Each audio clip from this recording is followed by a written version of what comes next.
Shalom, kembali berjumpa dalam program Bible Study Online CK7. Hari ini kita akan melanjutkan pembelajaran kita, saudara, dari Ayub pasal yang ke-11. Kalau saudara ingat bahwa Ayub memiliki 3 sahabat, ya, 3 sahabat, yaitu Elifas orang Teman, lalu Bildad orang Suah, dan Zofar orang Naamah. Masing-masing memberikan nasihat yang sepertinya baik, tapi kurang tepat.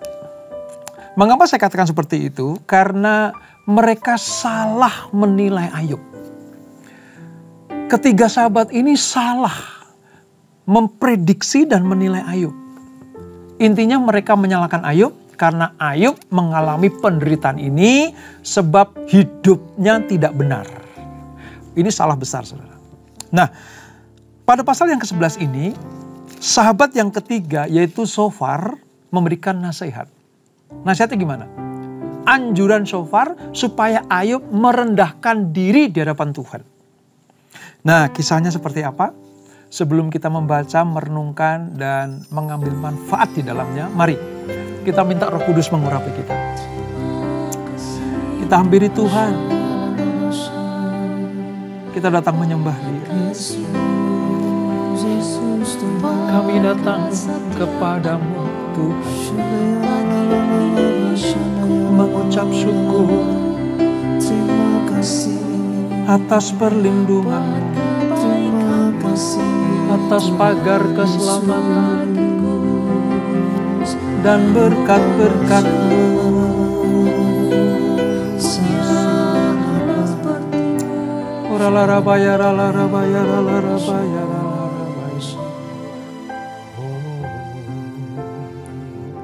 Selidiki aku, lihat hatiku, apakah ku sungguh mengasihimu, Yesus. Kau yang Maha Tahu dan menilai hidupku, tak ada yang tersembunyi bagimu. Selidiki aku, lihat hatiku, apakah ku sungguh mengasihimu, Yesus. Kau yang Maha Tahu dan menilai hidupku, tak ada yang tersembunyi bagimu. Telah kulihat kebaikan-Mu yang tak pernah habis di hidupku. Ku berjuang sampai akhirnya Kau dapati aku tetap setia. Telah kulihat kebaikan-Mu yang tak pernah habis di hidupku. Ku berjuang sampai akhirnya Kau dapati aku tetap setia.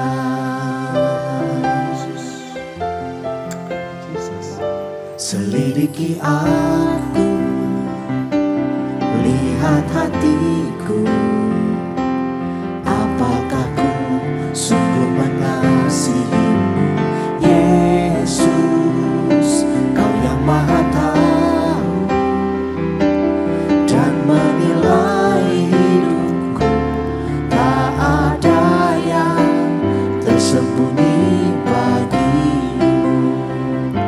Selidiki aku, lihat hatiku, apakah ku sungguh mengasihimu, Yesus. Kau yang Maha Tahu dan menilai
aku tetap setia. Telah kulihat kebaikan-Mu yang tak pernah habis di hidupku. Ku berjuang sampai akhirnya Kau dapati aku tetap setia. Kau dapati aku tetap setia. Kau dapati aku tetap setia.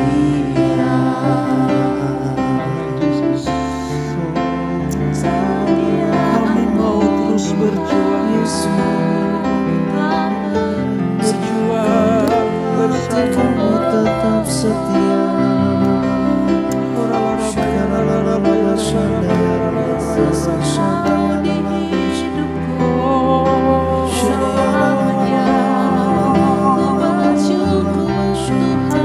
Haleluya.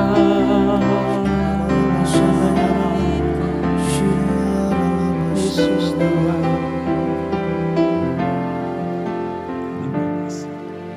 Lebih dari yang telah ku pinta, lebih dari yang telah ku pikirkan,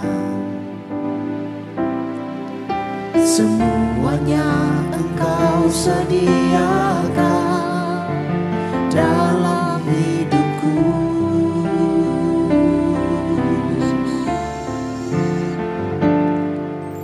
Tidak dapat aku mengukurnya, atau dapat aku menghitungnya. Kebesaran kasih-Mu ya Tuhan yang Kau berikan.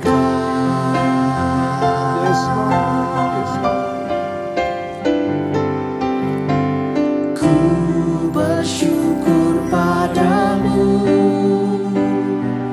Kau Tuhan yang mengasihiku. Kaulah jaminan hidupku, hati-Mu ada bagiku. Ku bersyukur padamu, Kau Tuhan yang mengasihiku. Kau jadikan hidup ini lebih indah dan lebih berharga.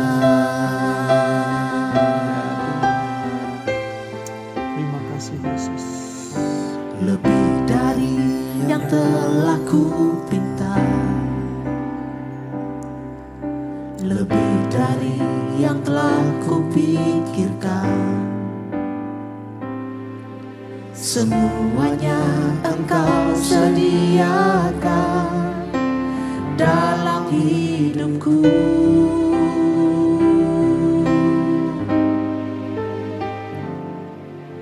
Tidak dapat aku mengukurnya, atau dapat aku menghitungnya. Kebesaran kasih-Mu ya Tuhan yang Kau berikan.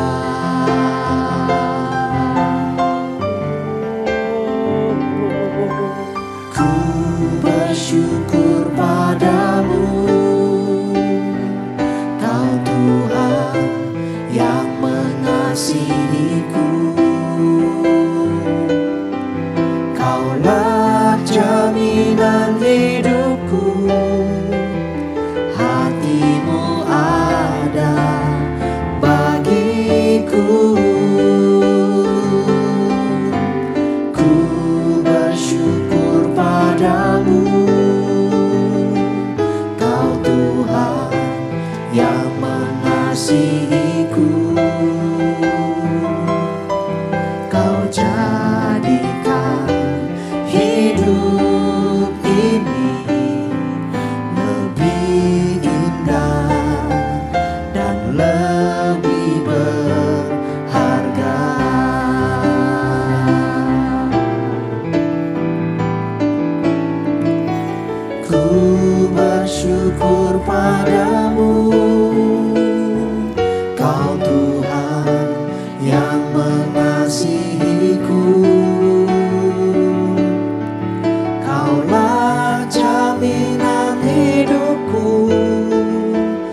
Engkaulah jaminan hidup kami. Kepada siapa lagi kami berharap? Hanya kepadamu ya Tuhan. Kami mantapkan iman kami. Sebab hanya Engkau yang sanggup menolong kami. Dalam segala situasi, Engkau Allah yang dapat diandalkan. Kami akan melanjutkan pembelajaran kami. Urapi kami Tuhan. Di dalam nama Yesus. Mari yang siap belajar firman Tuhan. Sama-sama katakan amin. Nah saudara, di pasal yang ke-11 dari kitab Ayub ini kita akan membaca anjuran atau nasihat Sofar, salah satu sahabat Ayub. Karena Sofar menganggap bahwa Ayub itu harus merendahkan dirinya di hadapan Tuhan. Menurut Sofar, Ayub salah, berdosa, melanggar, atau bahkan memiliki hal-hal yang tidak menyenangkan hati Tuhan. Padahal itu salah. Nah seperti apa nasihat Sofar ini? Memandang Ayub dan masalahnya seperti apa? Kita akan baca saudara beberapa ayat 1 sampai 12 terlebih dahulu. Anjuran Sofar supaya Ayub merendahkan diri di hadapan Allah. Maka berbicara Sofar orang Naamah. Apakah orang yang banyak bicara tidak harus dijawab? Apakah orang yang banyak mulut harus dibenarkan? Apakah orang harus diam terhadap bualmu? Dan kalau engkau mengolok-olok, apakah tidak ada yang mempermalukan engkau? Katamu, pengajaranku murni dan aku bersih di matamu. Tetapi mudah-mudahan Allah sendiri berfirman dan membuka mulutnya terhadap engkau.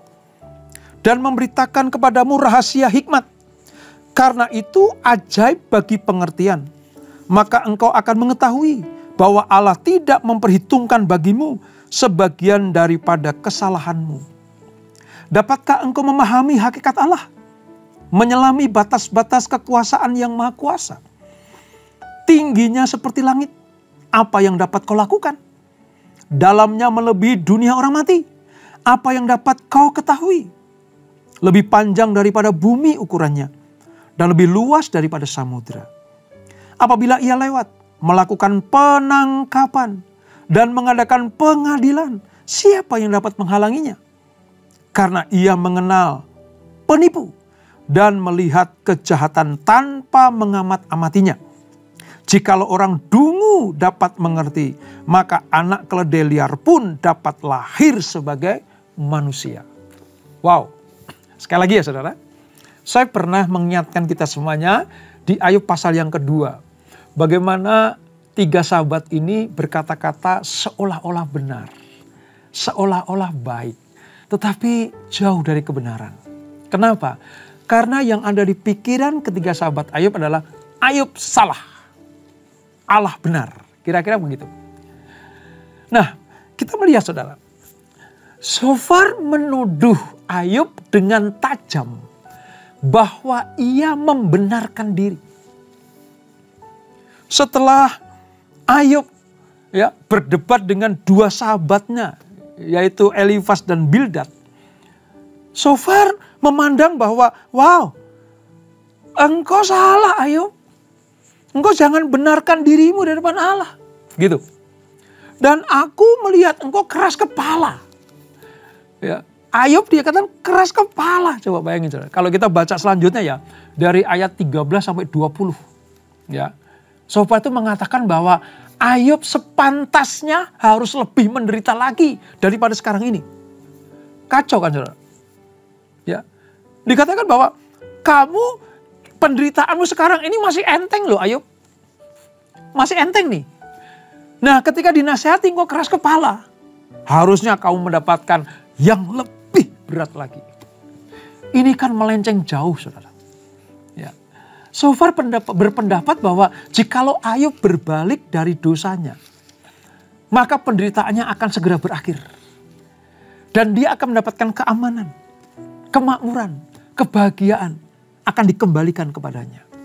Itu ayat 13 sampai 19. Perkataan Sofar ini mengandung kesalahan teologis yang serius saudara. Mengapa?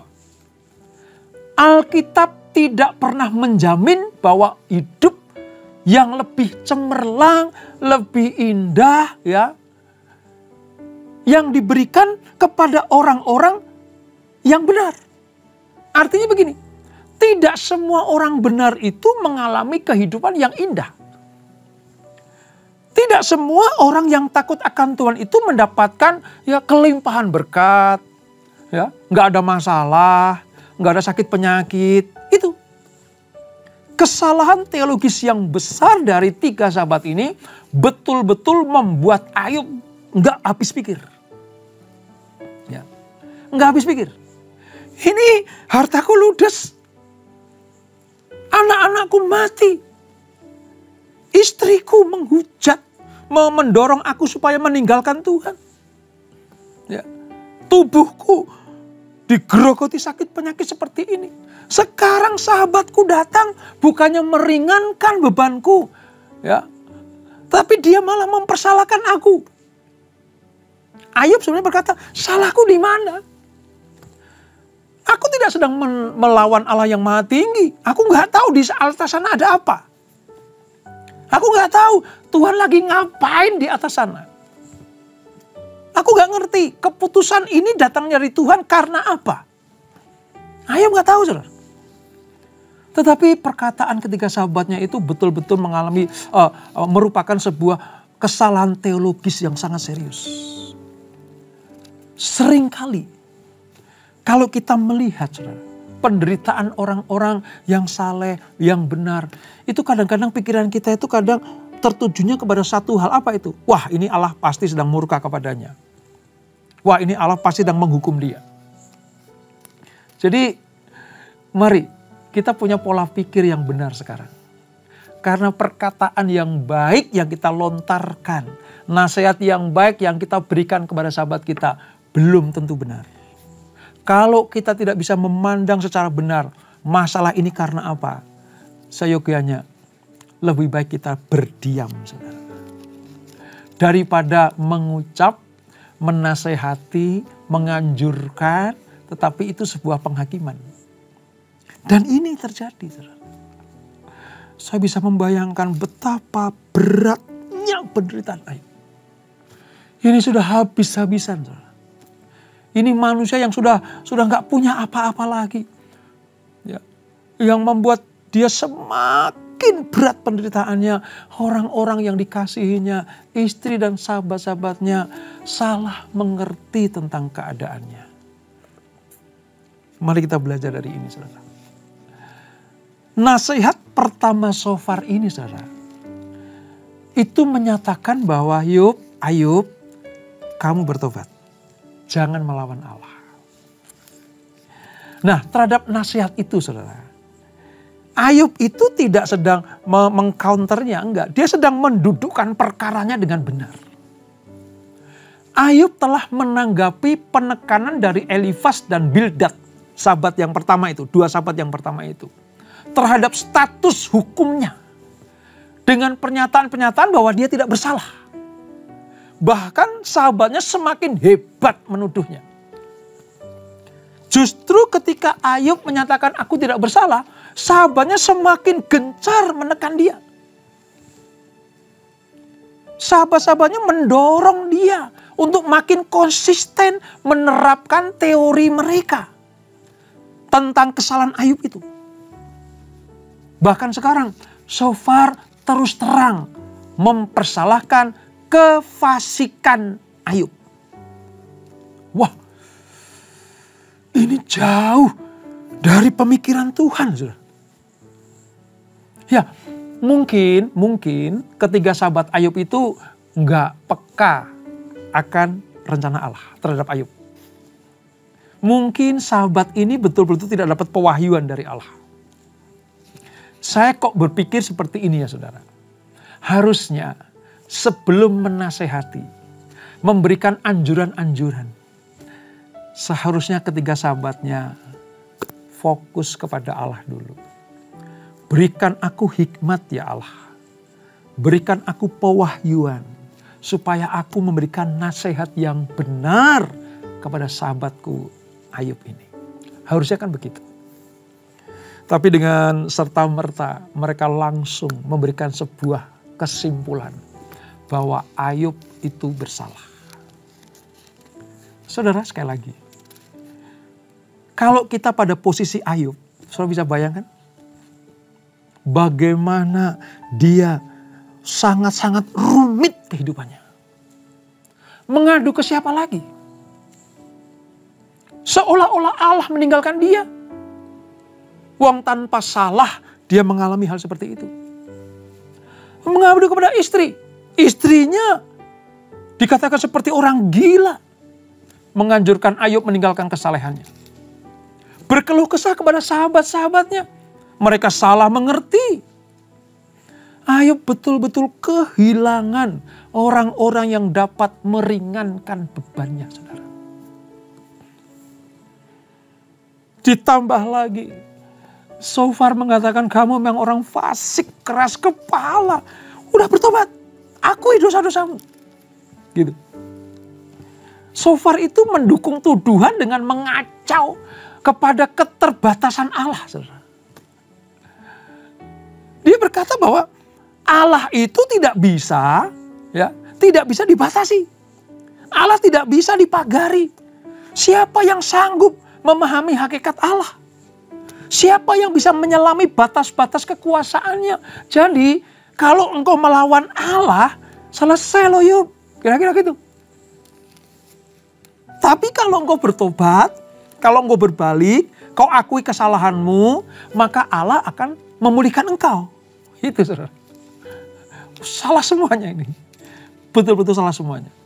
Oleh sebab itu saudara, kalau kita ada di posisi Ayub, kita sadar, wah sudah nggak ada yang bisa diharapkan lagi dari sahabat-sahabatku. Tapi kalau kita pada posisi sahabat-sahabat Ayub, ayo, jangan mudah mengeluarkan tuduhan-tuduhan. Jangan mudah mengeluarkan keputusan-keputusan yang belum tentu kebenarannya. Sebab apa saudara? Kalau ada kata-kata yang keluar sebagai orang percaya nih ya, kita harus tahu bahwa itu harus dipertanggungjawabkan. Ini pelajaran pertama ini ya. Kalau pada posisi Ayub, ya sudah berserah saja. Nggak ada yang bisa diharapkan dari orang lain. Kalau pada posisi sahabat-sahabat Ayub, jangan mudah mengeluarkan kata-kata yang belum tentu kebenarannya. Lalu berikutnya saudara, Sofar itu ingin atau berusaha membela Tuhan. Ini yang lebih parah lagi. Menilai Ayub salah, ditambah lagi Sofar berusaha membela Tuhan. Ya. Nggak tahu apakah dia termasuk aliansi From Pembela Tuhan. Ya. Tuhan kok dibela. Ya. Dia bisa memaparkan bagaimana besarnya Tuhan. Tapi Sofar berusaha membela Tuhan di hadapan Ayub. Sofar menyatakan begini, bahwa penyebab penderitaan Ayub itu adalah kesalahan dan dosanya. Tapi apakah benar? Ya. Dapatkah engkau memahami hakikat Allah? Di ayat 7 tadi. Menyelami batas-batas kekuasaan yang maha kuasa katanya.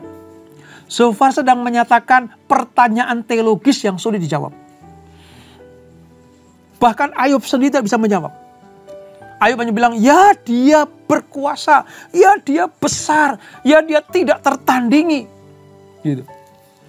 Bukan hanya Ayub mengakui kebesaran Allah. Siapapun juga pasti mengakui. Allah memang tidak dapat dipahami hakikat-hakikatnya. Siapa yang dapat mengerti pikiran-pikiran Allah? Bahkan Sofar menyatakan bahwa Allah tidak dapat dibandingkan dengan kehebatan alam ciptaan manapun.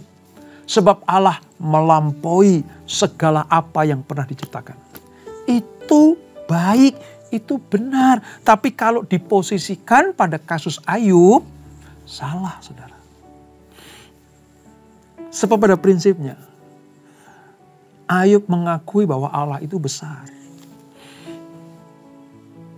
Ayub mengakui bahwa Allah itu segala-galanya. Di awal kitab ini, kita melihat bagaimana kehidupan Ayub. Dia orang yang saleh, jujur, bergaul karib dengan Tuhan. Udah pastilah, dia mengerti apa yang dimaksudkan oleh Sofar itu. Dalam hati mungkin Ayub bilang gini, sudahlah, jangan gurui aku tentang Allah. Sudahlah, jangan khotbah aku tentang Tuhan. Sebab engkau sendiri tahu kebesaran Allah, tapi nggak tahu masalahku. Kira-kira seperti itu. Ini saudara, yang bahaya tuh di sini. Kalau kesalahan tidak segera kita sadari, kalau ketidakbenaran tidak segera kita perbaiki, maka akan membesar kesalahannya, saudara. Sehingga apa?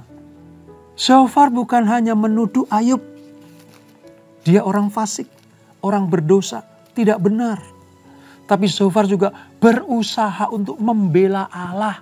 Sehingga Shofar seolah-olah Allah di belakangnya berhadapan dengan Ayub. Ini tambah parah kesalahannya. Lagi pula, Shofar menyatakan bahwa kedaulatan Allah yang dikaitkan dengan kemahatauannya tidak dapat dibantah oleh manusia.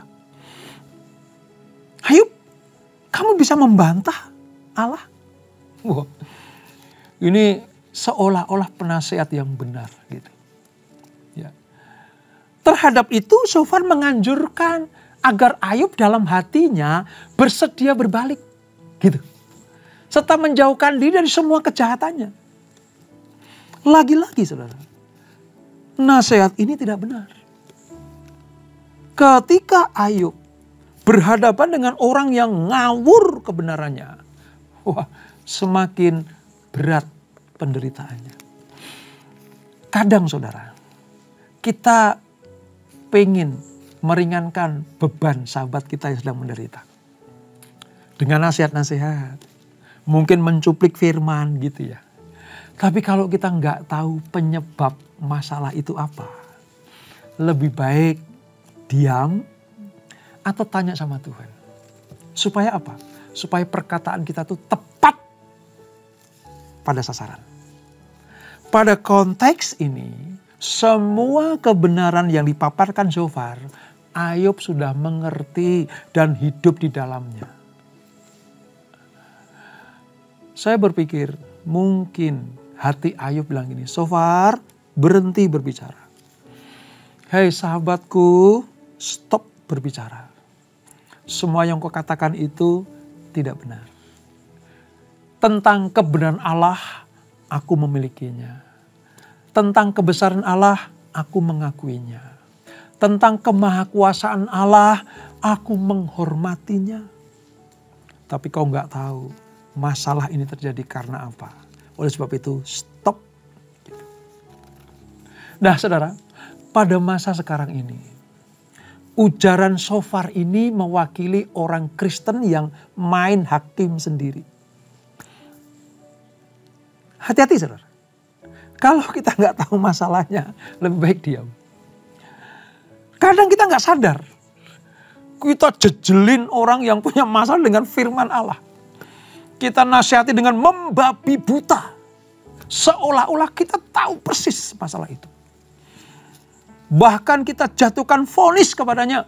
Kamu sakit pasti karena salah. Gitu. Kamu menderita pasti karena dosamu. Kan belum tentu. Belum tentu. Contohnya Ayub. Ya, contohnya Ayub. Tidak semua penderitaan itu dihasilkan dari dosa. Ya memang sebagian karena dosa. Karena pelanggaran atau kesalahan. Tapi pada kasus Ayub ini kita harus belajar bahwa tidak semua penderitaan itu hasil dari perbuatan dosa. Melalui ucapan Shofar terlihat bahwa ia menyepelekan penderitaan yang sedang Ayub alami. Shofar tidak peka untuk menempatkan dirinya terhadap posisi dia sebagai sahabat Ayub. Hari ini kita belajar, ayo tempatkan kita pada posisi yang tepat kalau sedang berhadapan dengan sahabat kita, saudara seiman kita yang sedang mengalami penderitaan. Alangkah berat tanggungan derita Ayub jika ditambah dengan tekanan penghakiman Shofar ini. Kadang sahabat kita, kalau kita sedang menderita butuh kekuatan dari kita. Kadang empati dengan cara menepuk pundaknya itu cukup. Kadang dengan perkataan-perkataan yang tepat itu yang dibutuhkan. Tapi lebih daripada itu adalah apa? Uluran tangan kita. Daripada kita nggak tahu masalahnya, tapi kita membandir dengan apa? Kita kasih cekokin terus kebenaran-kebenaran padahal tidak pada tempatnya. Ayub sekarang memiliki sahabat-sahabat yang bukan meringankan penderitaannya, tetapi menjadi hakim atas kehidupannya.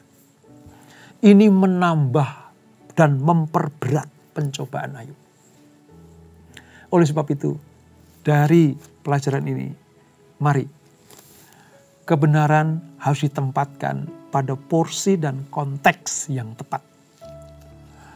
Bahkan dibuat sebagai nasihat sekalipun, harus ditempatkan di tempat yang tepat. Kalau itu tepat, saudara, maka kebenaran itu akan memerdekakan. Kebenaran akan menyembuhkan. Kebenaran akan memulihkan.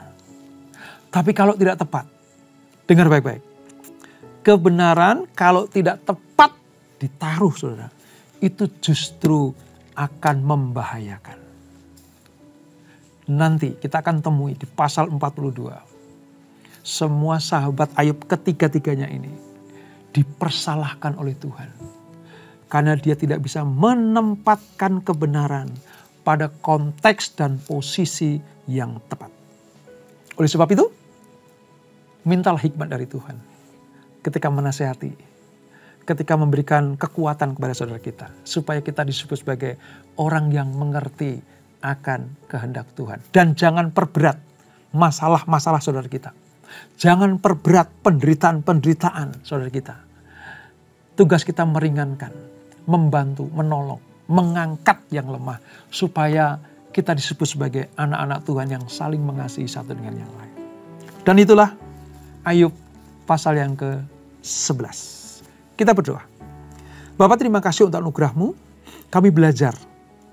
Semakin kami mengerti akan firman Allah, kami belajar bagaimana menempatkan kebenaran pada posisi yang tepat, supaya kebenaran itu berdaya guna. Bukan kebenaran itu justru akan membuat orang yang menyampaikannya kedapatan bersalah.